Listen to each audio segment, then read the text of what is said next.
Okay. Back to Grant. Does he know any of the background of the story I'm about to say? No. What's up, brother? Go for it. What's up, dude? All right. So we just had maybe the funniest thing happen in our show's history. So during the week, Grant, I asked the girls if they could change any UFC outcome of all time, what would they change? Right? So Maddie goes first. Your wife went second. I went third.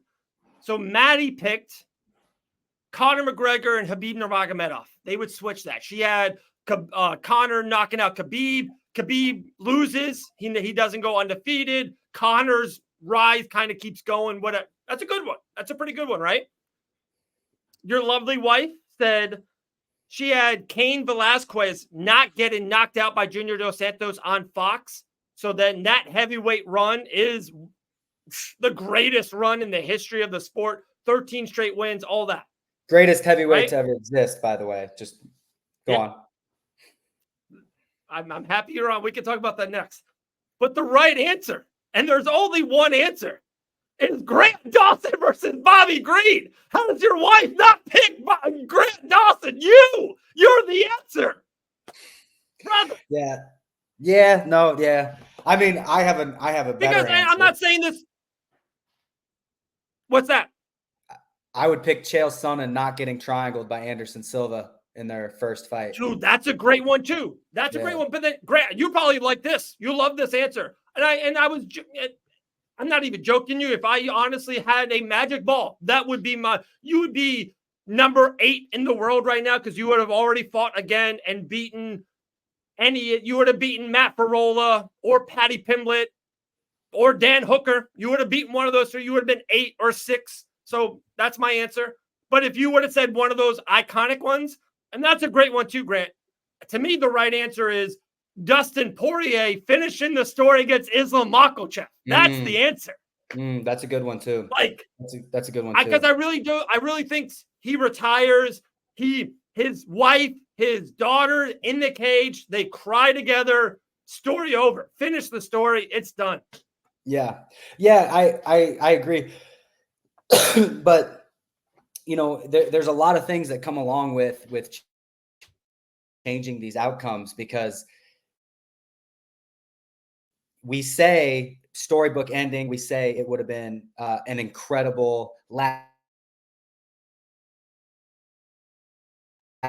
Dustin might have fought again. He might have gone on a Chuck Liddell style ending to ruin his legacy. We never know what.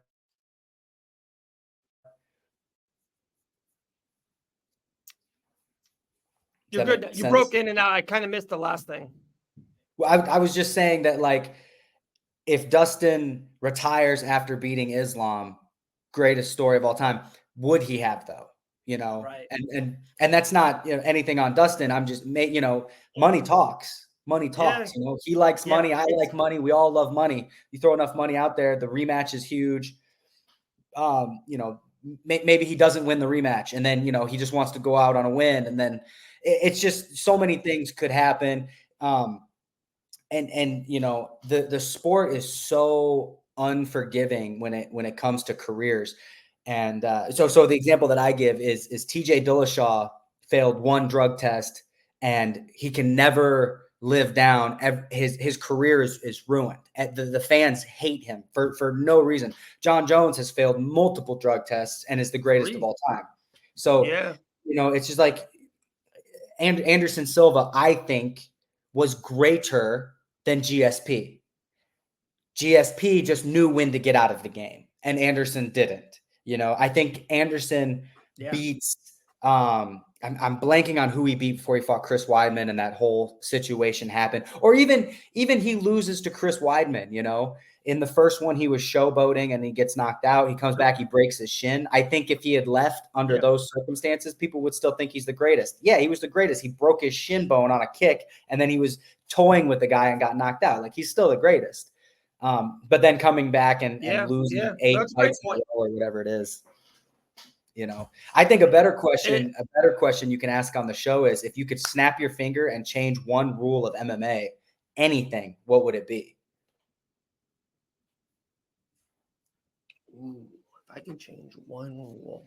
And that goes down to, you can have more judges, you could have open scoring, 12-6 elbows, completely legal. Any rule, you snap your fingers and it's instantly changed worldwide. What rule would you change and why?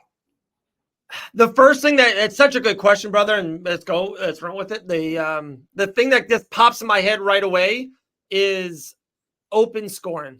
I think we need to see a scoreboard. The UFC is on ESPN. That's it. So it's NFL and MLB and NBA. You always see a scoreboard. I just think it'll be good for the sport. Dawson versus Hooker in round 2, and it says Dawson 9, Hooker. Dawson 10, Hooker 9. I think that's good for the sport. Right. I agree. I think one thing that I would change like immediately is more judges. You know, convincing 2 people that you want to fight is not that difficult. Convincing 3 out of 5 there, and at least you got more viewpoints. And I would like 3 judges don't have TV screens. 2 judges have TV screens. Oh, you ready? So that's a fun one. This is so fun. I like the opposite. I heard this once. You can have 5 or 7 judges. They should be in the arena, but in the back watching the monitor. Because all the time, if you're fighting Paddy Pimblett in England and Paddy Pimblett does this and it doesn't hit you, but it's like, ooh, judges could be persuaded like Paddy Pimblett did hit you because the fans are going, ooh and ah. And then you do something awesome. You get a great body shot to the body and it's nothing. But if you see it on the TV and kind of feel it, and of course, the commentators say, wow, Grant Dawson rips the body again. You're kind of hearing it and feeling it. If you're there live. I do think there's a double-edged sword when you're talking about that, though, because then there's also less accountability for the judges. They feel safer. We all know that the guy who's online behind his computer screen is much more likely to say something stupid or racist or mean because there's no immediate consequence. At least if, so you take Paddy Pimblett out of it, it's a close decision, and these guys know this crowd is going to start booing if I get this wrong. Whereas you don't really have to deal with that. It comes and goes. Have 5 judges, have 3 ringside, have 2, on the outside. There's just so many things that we could do. And the thing that pisses me off is that we have 52 shows a year. We have 52 shows a year, whatever it is, and we aren't trying these things. I'm down for trying. I'm down for you get a disclosure. Hey, do you want to fight on this Vegas card? Yes, I do. Just so you know, knees to a downed opponent are legal for the entire show. No need, 100% legal. We want to see how many more knockouts there are. We want to see how many more cuts there are. We want to see if it changes the sport at all. Hey, are you in for Paris? Yeah, I'm in for Paris. Just so you know, Paris has open scoring. So everyone will know what the score is. We want to see how the judge. Hey, this show has 5 judges. I think that we have so many shows a year. Why are we not testing these things out? I totally agree, Grant. I can't even agree with more. And to me, the perfect thing, instead of like changing it in the big leagues, if you want to say Paris or a UFC show, they should be doing this on the Dana White Contender Series. It's a great, kind of like middle ground, like a transition. Hey, guys, we're doing this. And then if it really does work here, now we're going to make this into the next level. And for the fighters, there's so many. You're one of them. There's so many of you guys go through the Contender Series. It almost gives you a little bit of a buffer on the regional. You're maybe not doing it. You got on the Contender Series. Hey, guys, we're going to have soccer kicks. Hey, guys, 12-6 elbows, whatever it is. Contender Series, we're allowed. And then it worked. We're going to the big leagues with it. And I've been saying for years, that the Contender Series needs to be its own show. And me too. I brought this up in a conversation I was having with the UFC staff, and they were like, you don't really know what goes behind the Contender Series. Like there's so much like work and stuff that goes behind that. I was like, yes, I agree. You hire more people. You have Sean Shelby does not touch the matchmaking of the Contender Series. It's Joe Blow or whoever it is. And you're getting that guy really good at matchmaking and looking at new talent. So when Sean Shelby is ready to lay down his pen, you've got somebody that can step right up. 2, the guys in the UFC don't have to worry so much because they have these influx of, like, let's be real, like 50 fighters coming in every year of the Contender Series. So they're signing the loser, they're signing the winner, they're signing the guy that missed weight, they're signing this, they're signing that, they're signing the dude's uncle because he's cool and fought in the backyard once. And it's just, there's so many people getting, don't make them sign. There's a Contender Series belt. There's a Contender Series every Tuesday, every other Tuesday, whatever it is throughout the year. And you win, you don't just get a contract. It's, hey, you've won, stay in good shape. If somebody backs out, you're in. Or you have a guy like Bo Nickel. Yeah. I don't like using Bo because he is that level. Let's pretend that Bo is not as good as he is. But he's a superstar in wrestling. You want to build him a little bit more. You keep him on the Contender Series. He beats up a bunch of guys that are at his experience level. Now he's coming into the UFC instead of being 3-0 with 3 knockouts. Maybe he's 10-0.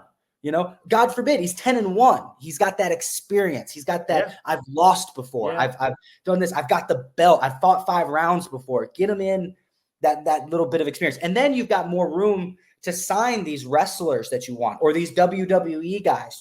Hey, we want to give not Brock Lesnar. What was the other? CM Punk. We want CM Punk's fame, but he's clearly not going to beat anybody in the UFC. Contender Series. He goes 0-10 in the Contender Series. Everybody's watching. Love this. I love this idea. We'll go back to it too, but I want to hit on this because I totally disagree. Open score won't change how judges judge. I totally agree. It will show us just how judges are bad. But I totally agree with that statement. But my point back to, let's just use Grant Dawson versus Dan Hooker. I go on. I disagree. My point with is, yeah, me too. Totally. Like, if Grant Dawson is fighting Dan Hooker, and Grant, you're Francis Marshall versus the kid that he fought, right? We all thought Francis Marshall won round 1. We all thought he dominated. Towards the end of the round, the other guy from New York kind of fought a little bit, but we all thought Francis Marshall won. At the end of that round, the judges go Marshall 10. Or, God forbid, if they go Marshall 9, now Francis knows, holy shit, I can't do that. I got to change. I got to switch it up. I got to fight a different way. Whatever I did, I thought I won, and the judges didn't. I got to switch. It's not saying that they're bad judges or good judges. They thought that round or the way that I'm fighting didn't win. So I got to change. Like, yeah. Grant, you want to know you and L forever think this way. You don't want to know 30 years from now, L's like, oh, I never wanted a kid. It's too late. You want a kid. You want a kid together. You want a family. Like, you want to know right away if the judges are good or bad. Here's my argument on that as well. I'm going to give you a quick example, and then L's going to jump back on. James Krause fought a man named Trevin Giles. He takes the dude down in 30 seconds. He has his back for the entire round. So for 4 minutes and 30 seconds, he's got control on the back, not just taking it on the back, right? 2 judges obviously score that for him. And Trevin Giles' teammate was the other judge and scored it for Giles. If we have open scoring where it flashes up on the screen, that would not have happened. This guy would not have said, oh, nobody's going to know. So if the next 2 rounds are close, nobody's going to know that I gave him this round. Right. And that same judge scored the 3rd round for James, which was so close. And I personally had James losing the 3rd round. So now you're saying I'm going to score the 3rd round for James because that way all 3 scorecards are 29-28. We don't have a 30-27 in there. That way nobody really knows that I'm the one that did this. Right. If you have that scorecard flash up on the screen and it says, Trevin Giles' teammate scores this round for for Travis or whatever his name is, then he's like, oh shoot, the crowd's going to boo me. I'm going to get soda cans thrown at me.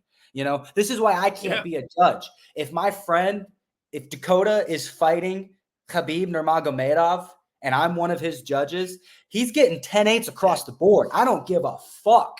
Like, he's not losing a round. That's why I can't be a judge. That's why teammates can't be judges. So that's I think if you have open scoring and it says Natalie Bird scores so-and-so for not Francis Marshall, you get a whole crowd going, dude, what the fuck is this lady watching? And then I think they shape up a bit. Grant, this was a spur of the moment 15 minutes, probably the best 15 minutes on the show. Always appreciate you. And lastly, I hear Dakota might be coming into the octagon really soon, or a squared circle really soon, I hear. A squared circle. Is that even a real thing? Isn't Dakota getting back into it? He's got a fight coming up, but it's just a normal MMA fight. Oh, it's not? Okay. I thought it was. Never mind. We'll talk about it because he hit me up on something else. Yeah, I think that was just hearsay. I don't think he has anything. Oh, okay. So that's not happening. No, but he has a fight against a former UFC guy. He's fighting what's the dude's name? That fought Khabib for his debut. What's his name? I can't think of his name. Gleison Tebow? No, he's our teammate. What's his name? I'll find it. Hang on. He fought Khabib for his pro day, or not his UFC debut. Won 1, lost 2. Khabib. What's his freaking name? I'm looking it up right now. Wow. Well, that's who he's fighting in November. So I gotta go eat. Okay. Thank you so much for having me on the show, brother. Later, brother. Appreciate it. Grant Dawson, everyone. There we go.